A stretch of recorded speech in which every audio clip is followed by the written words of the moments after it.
Baghdad शहर में एक दरवेश रहा करता था जो ज़्यादातर हालत सफ़र में ही रहता था।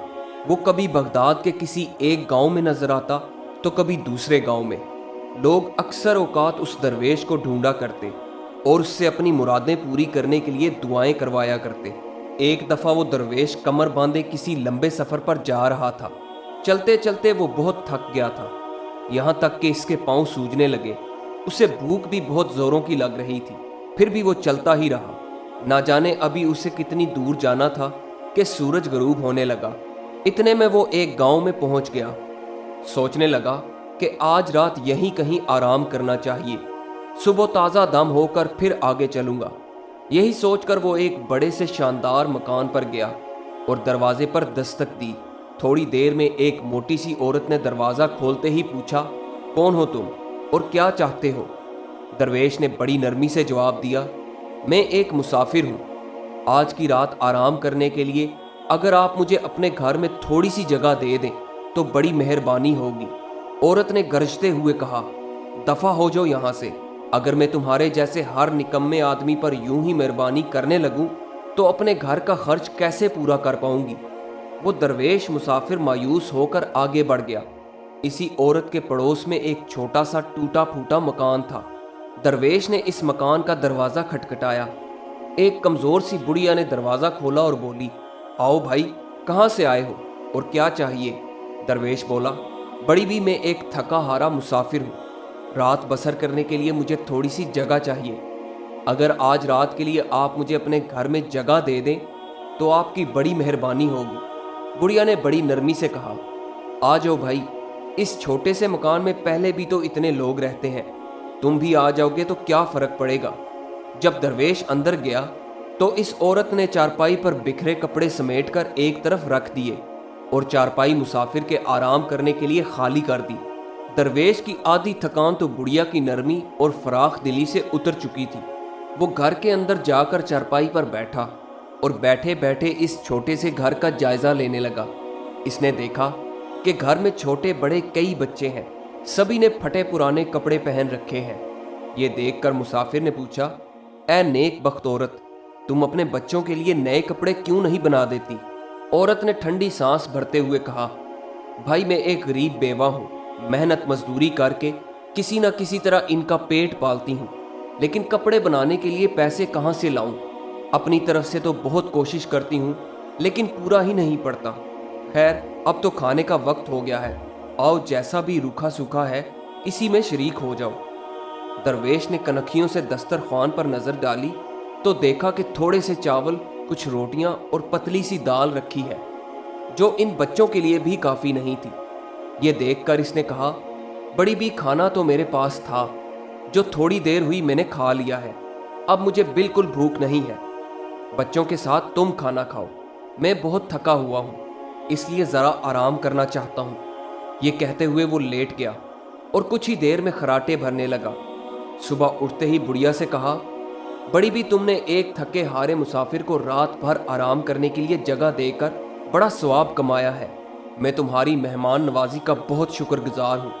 मैं दुआ करता हूँ कि खुदा करे तुम जो काम भी आज सुबह शुरू करो वही शाम तक करती रहो।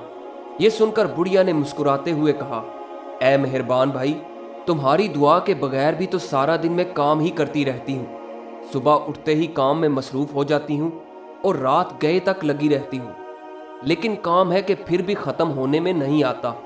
बुढ़िया ये बातें कर ही रही थी कि उसने आंखें उठाकर देखा तो दरवेश जा चुका था। दरवेश के चले जाने के बाद इस औरत ने बच्चों की तरफ देखा और सोचने लगी कि दरवेश ठीक ही तो कहता था कि उनके कपड़े वाकई चीथड़े हो रहे हैं। बच्चे आखिर बिल्कुल लावारस तो नहीं है, उनकी माँ अभी जिंदा है। घर में कपड़े का एक टुकड़ा पड़ा तो है, सबके ना सही, जिस किसी के नाप के बन सकते हैं बना देती हूँ। ज़रा नाप कर तो देखूँ, शायद बड़े बच्चे का कुर्ता ही बन जाए या फिर शायद छोटे बच्चे का। यही सोचकर वो पड़ोसन के हाथ से कपड़ा नापने का फीता मांग लाई। वापस आकर इसने संदूक से कपड़ा निकाला और बड़े बच्चे के कुर्ते के लिए इसमें से 1.5 गज कपड़ा नाप लिया। ये देखकर वो बहुत हैरान हुई कि कपड़ा अब भी उतना ही मौजूद था। इसने दूसरे बच्चे के कुर्ते के लिए भी कपड़ा नाप लिया, मगर कपड़ा फिर भी उतना ही था। इसके बाद वो सभी बच्चों के लिए कपड़ा नाप कर रखती गई। यहाँ तक कि सैकड़ों बार नापने के बाद भी कपड़े का टुकड़ा बदस्तूर उतना ही बाकी रहता। फर्श पर नपे हुए कपड़ों का ढेर लग गया, फिर भी वो कपड़ा खत्म होने में ना आया। मगर जैसे ही सूरज गरूब हुआ, वो कपड़ा भी खत्म हो गया। ऐन उसी वक्त किसी ने इसके दरवाजे पर दस्तक दी तो बुढ़िया दरवाजे की तरफ लपकी। दरवाजा खोल कर देखा तो पड़ोसन अपना फीता लेने वापस आई थी। उसे दरअसल फीते की तो कोई जरूरत नहीं थी। वो महज ये जानने के लिए बेचैन थी कि इस गरीब औरत के पास नापने के लिए ऐसी कौन सी चीज आ गई है जो अभी तक फीता वापस करने नहीं आई। अब जो इसने देखा तो इसकी आंखें खुली की खुली रह गईं। सारे का सारा घर नए और अच्छे अच्छे कपड़ों से भरा पड़ा था। वो औरत हैरान होकर पूछने लगी, अरे बड़ी बी, इतना सारा कपड़ा आज तुम्हारे पास कहाँ से आ गया? गरीब औरत ने जवाब दिया, अरे बहन, यही तो मैं खुद समझ नहीं पा रही। मेरे पास तो कपड़े का सिर्फ एक टुकड़ा पड़ा था, जिसे नाप कर मैं ये जानना चाहती थी कि क्या इससे बड़े बच्चे का कुर्ता बन सकता है या नहीं। मगर इसी टुकड़े को नापते नापते शाम हो गई। तब कहीं जाकर वो कपड़े का टुकड़ा खत्म होने में आया।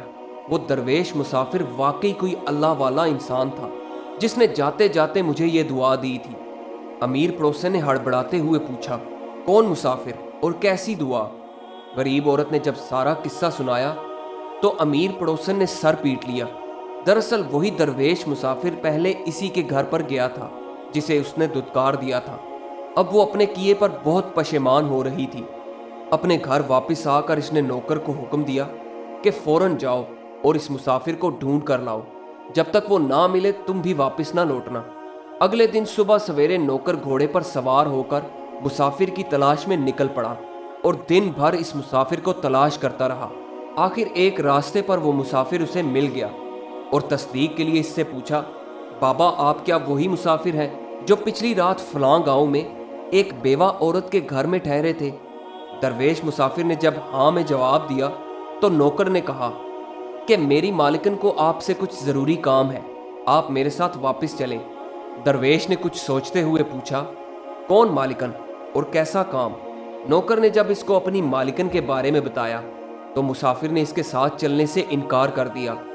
नौकर ने इल्तिजा की कि ए मुसाफिर, अगर आप मेरे साथ नहीं चलेंगे तो वो मुझे जिंदा नहीं छोड़ेगी। दरवेश मुस्कुराते हुए कहने लगा, अगर ये बात है तो मैं ज़रूर चलूँगा। दूसरी तरफ नौकर के चले जाने के बाद अमीर औरत ने बहुत ही उम्दा और लजीज खाने तैयार करने शुरू कर दिए थे और मुसाफिर की खातिर तवाज़ा के लिए सभी इंतज़ाम पूरे कर लिए थे। जब दरवेश मुसाफिर वापस आया तो अमीर औरत बहुत खुश हुई और दरवेश की खातिर तवाज़ों में कोई कसर उठा न रखी। इसके आराम करने के लिए साफ सुथरा नरम नरम बिस्तर बिछाया और नौकर को उसे आराम से रखने का हुक्म दिया। दरवेश मुसाफिर 3-4 दिन तक वहीं ठहरा रहा। इस दौरान इस औरत ने उसे जाने के लिए तो नहीं कहा, अलबत्ता खाने पीने में हर रोज़ फ़र्क पड़ता गया। यहाँ तक कि चौथे दिन नाश्ते में चाय के साथ कुछ और खाने को ना दिया। दरवेश मुसाफिर ने जब ये सूरत हाल देखी तो उसने वहाँ से चले जाना ही मुनासिब समझा और मालिकन को बुलाकर इजाज़त चाही। अमीर औरत ये सुनकर बहुत खुश हुई और मुसाफिर को मज़ीद रुकने के लिए भी ना कहा। वो दरवेश को गांव से बाहर छोड़ने के लिए चली गई। दरवेश भी चुपचाप जा रहा था। अमीर औरत से रहा न गया और बोली, ए नेक मुसाफिर, क्या जाते जाते मुझे कोई दुआ नहीं दोगे? मुसाफिर ने इसका शुक्रिया अदा करते हुए कहा, मैं आपका बहुत शुक्रगुजार हूँ और दुआ करता हूँ कि आप जो काम सुबह शुरू करें शाम तक वही करती रहें। औरत की दिली तमन्ना पूरी हो गई। वो खुशी से झूमती हुई मकान के अंदर आई और कपड़े का सबसे बढ़िया और बड़ा सा टुकड़ा संदूक से निकालकर सोचने लगी कि कितना लाजवाब कपड़ा है। अब मैं शाम तक इसी को नापती रहूंगी और कपड़ा ख़त्म होने में नहीं आएगा। इसी तरह से मेरे पास इस उम्दा कपड़े के कई थान जमा हो जाएंगे। सबसे पहले तो मैं अपने और अपनी बेटी के लिए नए नए कपड़े तैयार करवाऊंगी और फालतू कपड़े को बेचकर हज़ारों रुपए कमाऊंगी। इसने कपड़े को मेज़ पर रखा और दूसरे कपड़े से नापने का फीता लेने चली गई। इससे पहले कि वो फीते को हाथ लगाती, उसे याद आया कि रात का बचा हुआ आटा रखा है। अगर यूं ही पड़ा रहा तो खट्टा हो जाएगा। क्यों ना पहले नौकर के लिए रोटी पका दूं। और फिर इत्मीनान से सारा दिन कपड़े नापती रहूंगी। फीते को वहीं छोड़कर वो बावर्ची खाने में चली गई।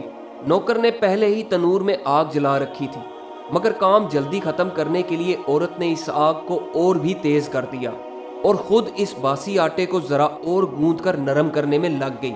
थोड़ी ही देर में इसने कई रोटियां तनूर में लगा दी। तनूर में चूंकि जरूरत से ज्यादा आग थी, इस वजह से सभी रोटियां जलकर कोयला हो गईं।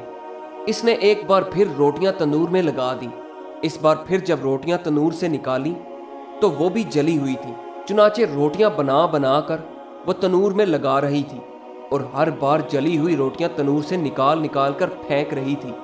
ना आटा खत्म होने में आता था, ना ही तनूर की आग कम होती थी और ना ही वो रोटियां बनाना बंद करती थी। हालांकि वो थक कर चूर हो गई थी, फिर भी ना जाने क्यों रोटियां बनाना बंद नहीं कर सकती थी। उसे यूं महसूस हो रहा था जैसे कोई ताकत उसे इस काम को जारी रखने पर मजबूर कर रही है। इसके हाथ तेजी से खुद बहुत काम करते जा रहे थे। वो दिन भर रोटियां बना बना कर जलाती रही। न सिर्फ बावर्ची खाने में बल्कि सहन में भी जली हुई रोटियों का ढेर लग गया। जैसे ही सूरज गुरूब हुआ, न सिर्फ बर्तन में से आटा खत्म हो गया बल्कि तनूर भी ठंडा पड़ गया। जली हुई रोटियों के ढेर के पास वो बैठी काफी देर तक मुसाफिर और इसकी दुआ को कोसती रही। दोस्तों, ये कहानी आपको कैसी लगी? कमेंट्स में अपनी राय का इजहार जरूर कीजिएगा और हमारे चैनल को सब्सक्राइब जरूर कीजिएगा। वीडियो देखने का बहुत बहुत शुक्रिया।